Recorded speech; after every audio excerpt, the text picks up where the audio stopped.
It's 11:47 p.m. on a Tuesday.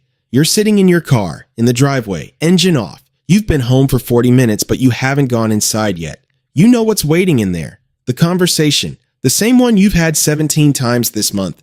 The bills are on the kitchen counter. The credit card statement, the mortgage, the car payment, and she's going to look at you the way she's been looking at you for 2 years now.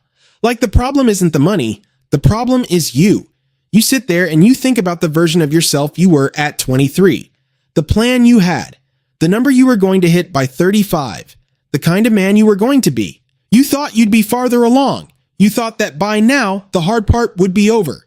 Instead, you're sitting in a dark driveway at 11:47 p.m., not going inside your own house. And here's the thing that nobody is saying out loud, not your wife, not your friends, not any financial video you've ever watched. You didn't fail. You followed the rules. You did what they told you to do. You got the degree, you got the job, you got the mortgage, you got the car, you started the family, you're doing everything you were supposed to do. And somehow, at 40, you feel broke, stretched, invisible, behind. Today, I want to talk directly to you, not about investment portfolios in the abstract, about the specific grinding daily financial reality of being a man between 35 and 44 in America in 2025. The math of it, the psychology of it, the way it quietly destroys you from the inside, and what actually moves the needle. Because the solution isn't what most people think it is, and the problem isn't what your wife thinks it is either.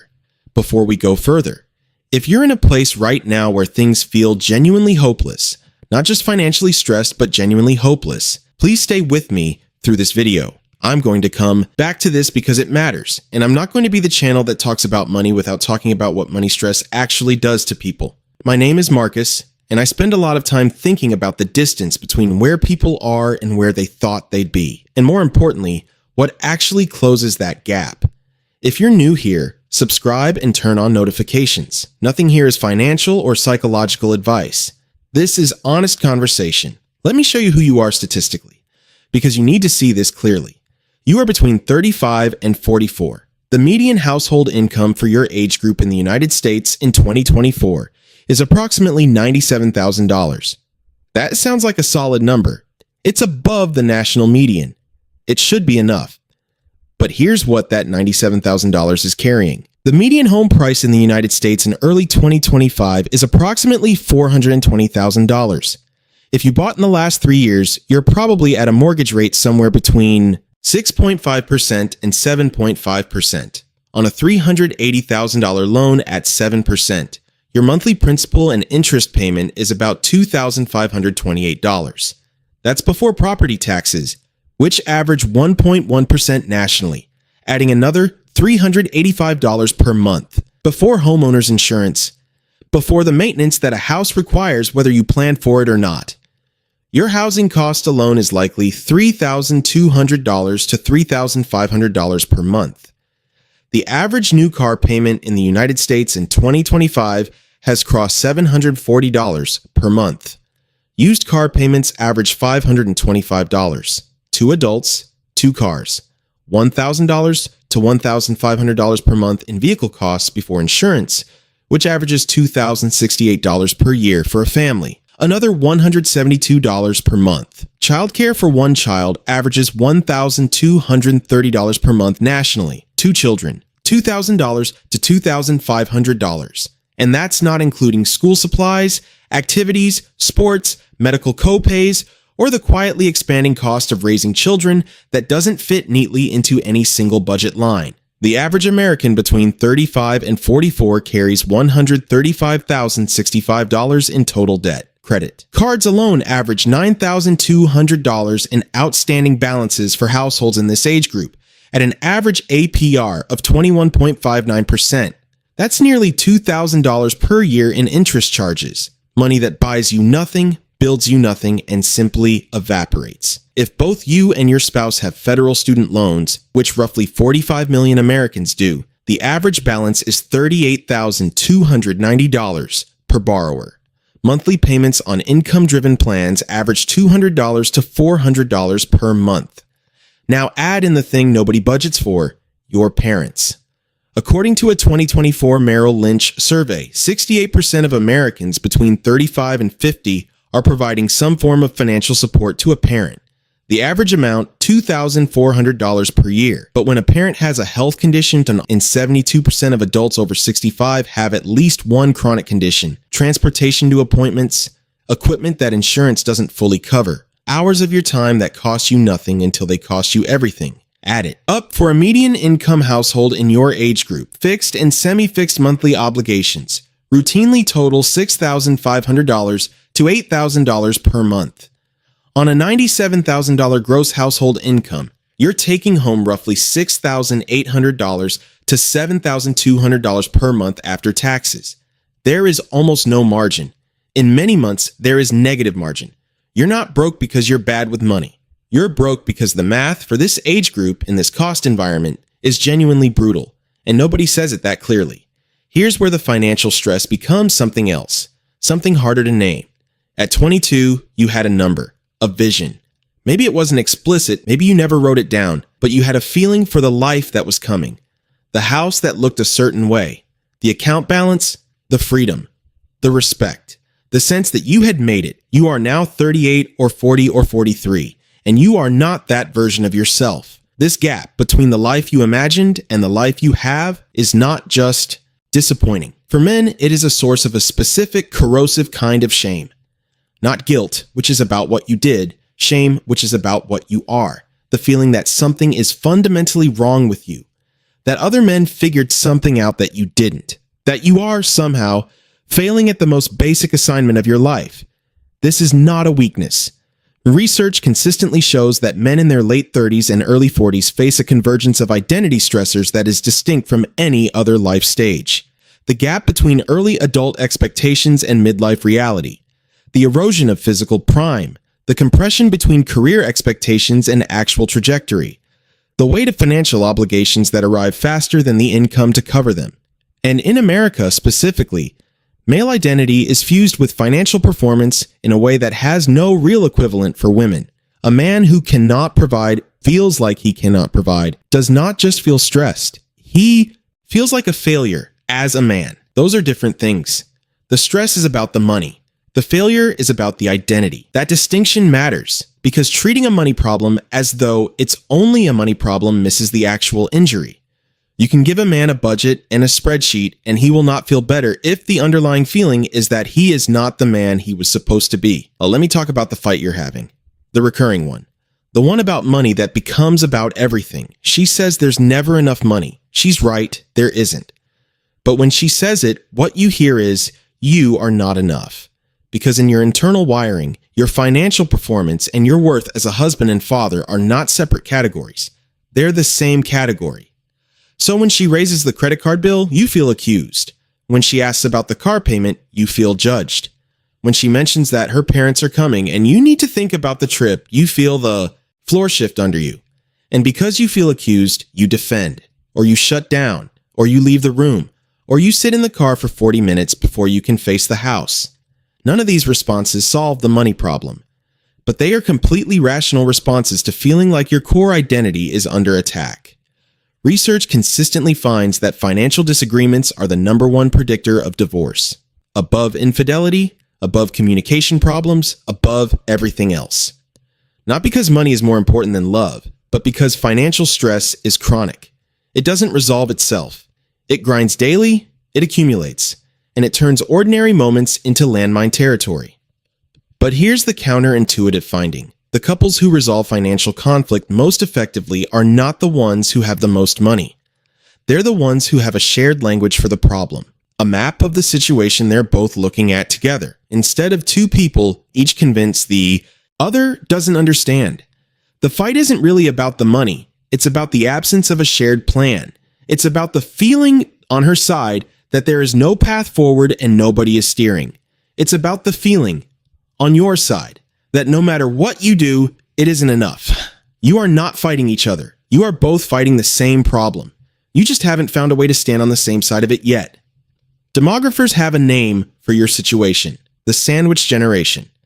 You are financially squeezed between your children's needs below you and your parents' needs above you.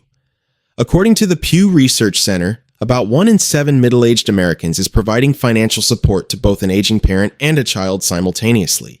That number is growing rapidly. Your youngest is 7. He needs things. School fees you didn't expect. Soccer, which costs $400 per season. A phone in 3 years. A car in 11 years. College, if he goes somewhere. Between $80,000 and $320,000 depending on where and how much financial aid materializes. That's not a distant abstraction. That's a bill already accumulating in the background, whether you're paying into it or not. Your father has type 2 diabetes. Your mother has blood pressure issues. Neither condition is immediately life-threatening. Both are expensive. Both will get more expensive. And neither parent is comfortable asking you for help, which means they wait until the situation is urgent, which means every call from your parents contains the possibility of a financial emergency you weren't prepared for. You want to help your parents. Of course you do. They sacrificed for you. But every dollar you send their way is a dollar that doesn't go towards your mortgage, your retirement, your children's future. These are not optional obligations. They are real, they are competing, and there are not enough dollars to meet all of them simultaneously. Americans between 35 and 50 who are supporting both children and parents save, on average, 40% less for retirement than their peers who have only one directional financial obligation. You are not behind because you made bad choices. You are behind because you are carrying more weight than the system was designed to support, and nobody told you that was coming when you were signing the mortgage papers. Let me stop talking about the problem and start talking about the mechanics, because there is a path through this. It is not fast. It is not painless, but it exists. The first thing you need to accept, you cannot optimize your way out of this situation in a single year. Anyone who tells you otherwise is selling something. The hole that a median income family in this age group is in did not develop over 1 year.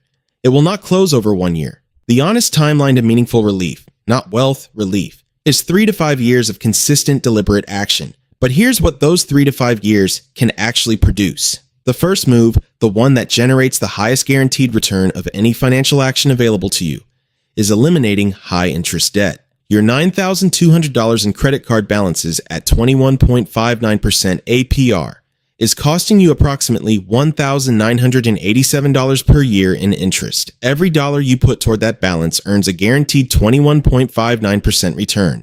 There is no investment that reliably produces that.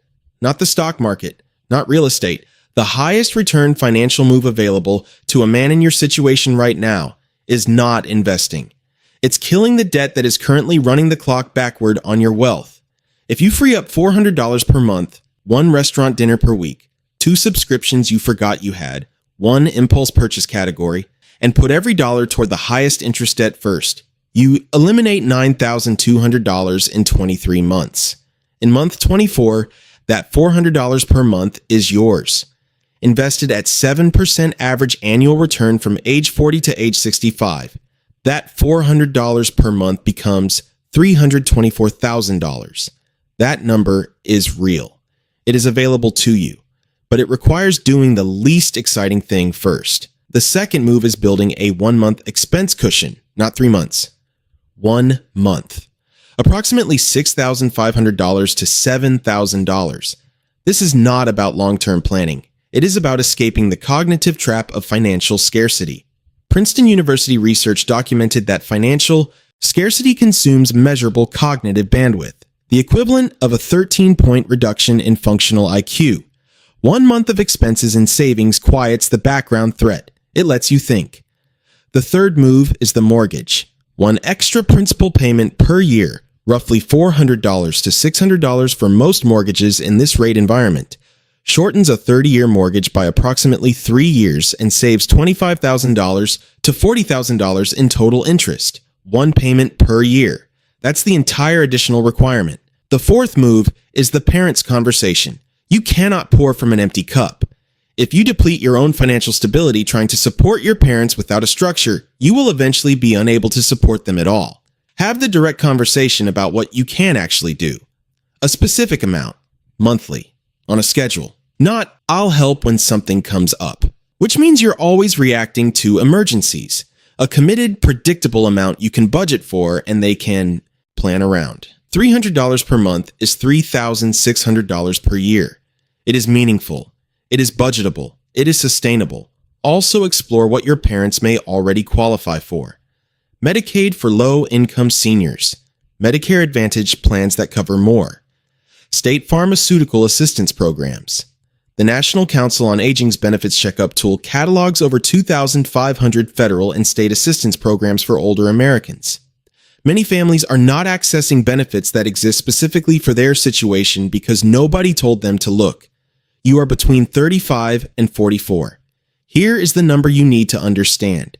If you are 40 years old today and you invest $500 per month into a broad market index fund at the historical average return of approximately 10% per year, by age 65, you will have accumulated approximately $667,000.